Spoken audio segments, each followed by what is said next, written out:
This episode of the RPAC Rundown Report Spotlight Series brings you an inside look at the Southern Valley wrestling team. They are coached by Dexter Becker, and this team has competed hard throughout the season, but it is different than teams that Dexter has coached in the past, and we get into that during the episode. Dexter is a graduate of Southern Valley and a state champion back in 2012 for the Eagles. So coaching this program means a ton to him, and he has had a lot of success so far in his coaching career. One of the best wrestlers in Class D, Braxton Hammond, is on this squad too. Of course, he won state in 2022 as a sophomore at 106 pounds, placed third at 113 in 2023, and is looking to make some noise at conference, districts, and state this year at 120 pounds. We also visit with a few wrestlers, including their one female wrestler, Haley Saffontaine, who moved from South Africa a few years ago, and we visit about how she got into wrestling. During practice, it was serious but fun. In wrestling, details matter, and this group focuses on details big time. We had the chance to catch their duel against Holdrege, and you could see the translation from practice to competition. I hope you enjoyed this episode as much as we enjoyed being around this group.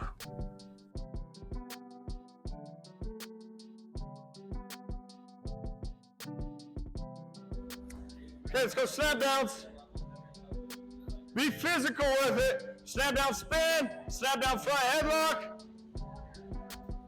snap down head chancer if he's driving into you. Arm drag it, see if he counters it.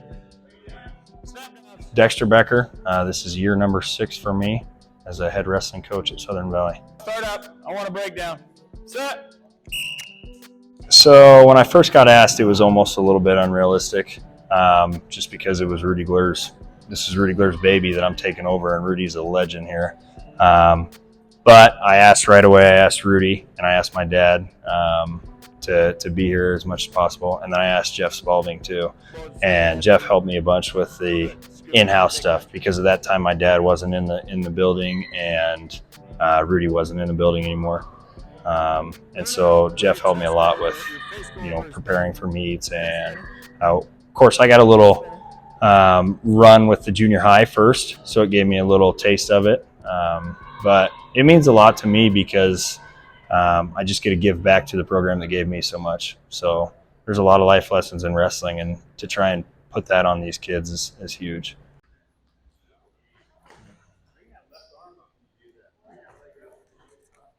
Okay, let's go head attacks.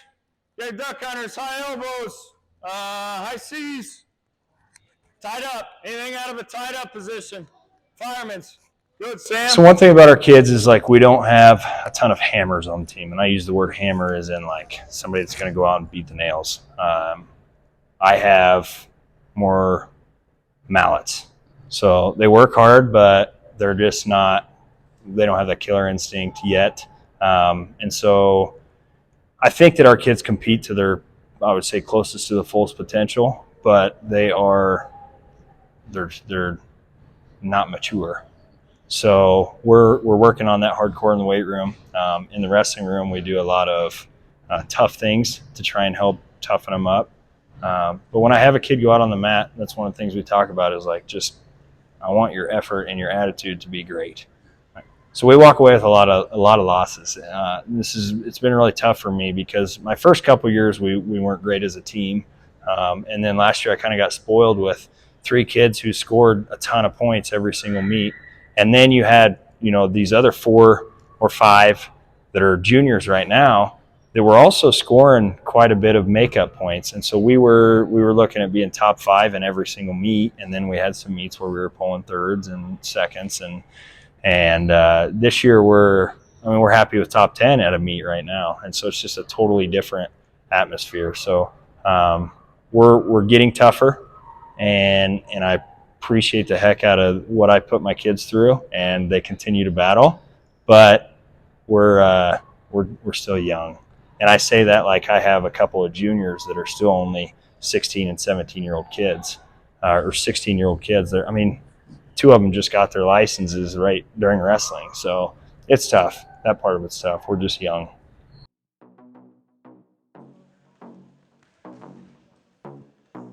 Gabe Grove, senior, and I wrestle 190.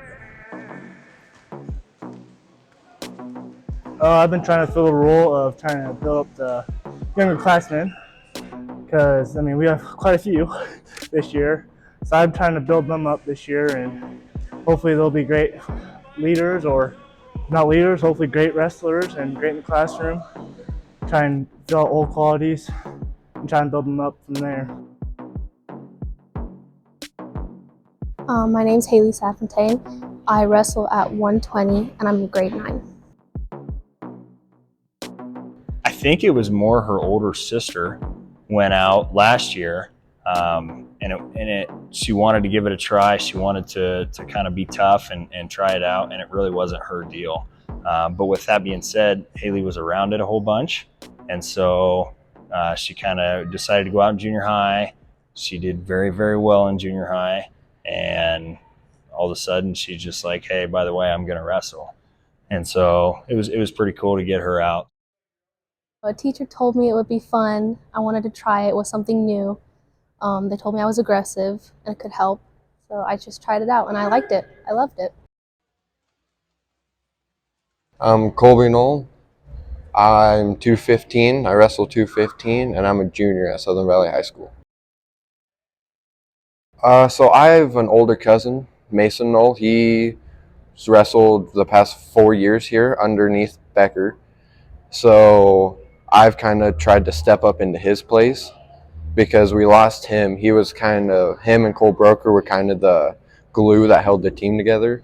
So me and Trey Broker, which is Cole's cousin, we're trying to step up into that spot and kind of help keep the team together. I've seen everyone become a lot closer. Like, we all played football together, so we all already had that like family type feel.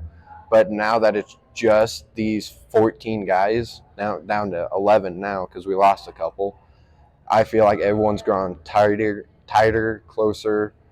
And when one person's down, the team brings it up.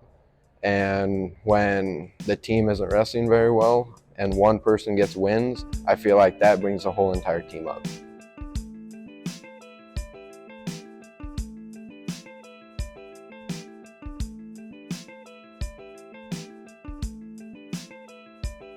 Braxton Hammond, 12th grader, wrestling 120. He's a quiet kid. We really don't see much vocally, like much at all. But his work ethic has it's been amazing. So anytime we're running, anytime we're wrestling, he's the first one back from a sprint. He's the guy that's working the hardest. I do some practices where we only go maybe an hour, but I ask for constant movement the whole time. So if I ever stop the group and talk, they have to be bouncing. They have to be doing something. And he'll be a constant reminder to other kids, hey, keep moving, keep moving. So just more in his actions than in his words has been his leadership. I think it's important to be a leader, but pushing my teammates every day. I think our dual tournament was most fun because we got second there, and we really haven't ever been a dual team, which we won 4 duels, I think, last one. That was fun. I get excited, but still a lot of pressure, but I don't really try to have fun with it.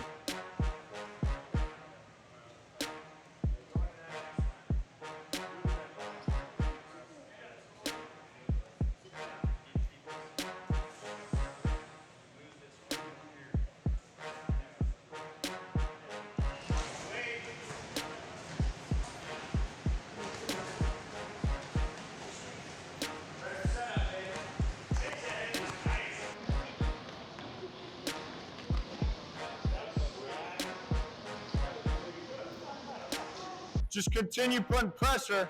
That guy might just fold too. Okay? Or arm under where you're going to bicep curl that up. Big country's good, but it ain't going to work if that guy's balled up. Right? So if he's balled up underneath, you're not going to get that elbow up to go under. Set. Other guy. Set.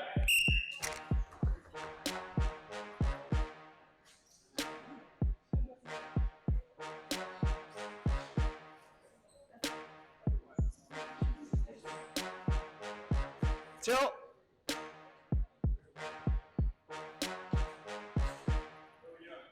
Same thing. Okay, you know why you wound up in a scramble? Step over that leg. Instead, go shoelaces to shoelaces and then lift up. You know what I mean? On that, you're just going to scoop him up. Okay? So if he's fighting you that bad, just get your two. Yeah. Or shuck it away. Just kind of give him an arm, shuck it away, and get spin behind, get your two. Okay? My dad is hard. I remember in high school when I was in the room every day, and he was always in my ear. But I think it made me kind of who I am today, into a tough person as well. And to watch him do that to some of these kids is kind of funny, but sometimes I'm like, hey, you can't do that to this individual, or he needs it more. You know, we kind of pick and choose who we do it with, and he knows that too. I mean, obviously he was my dad. He knew what I could take in high school, but some of my buddies he was just as hard on. It was pretty funny. I don't know. There's just some things that you think about. I don't know if you know the Cody Johnson song, Till You Can't. I really think about that a lot when I do stuff with my dad the older I get. And I'm not really that old yet, but I think about that stuff a lot. And so it's really neat to be able to do something with him, especially during the winter where it gets dark so early, and I would never really see him besides that if I was coaching here by myself. So it's just a good opportunity for us to be together.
I would say just having a kid that becomes a better community member once they're done with our program. And not only our community, but wherever they're at. Like if you have a kid a troubled kid maybe, that you can see his future maybe not being so well, and all of a sudden he grows to respect life lessons, consequences. Like if you don't make weight, you don't get a wrestle type of deal. Like there's so much to wrestling that goes with life. It's not even funny. And so I think that to me, I just want them to be good adults, good humans, good husbands. So I think that's the big thing for me.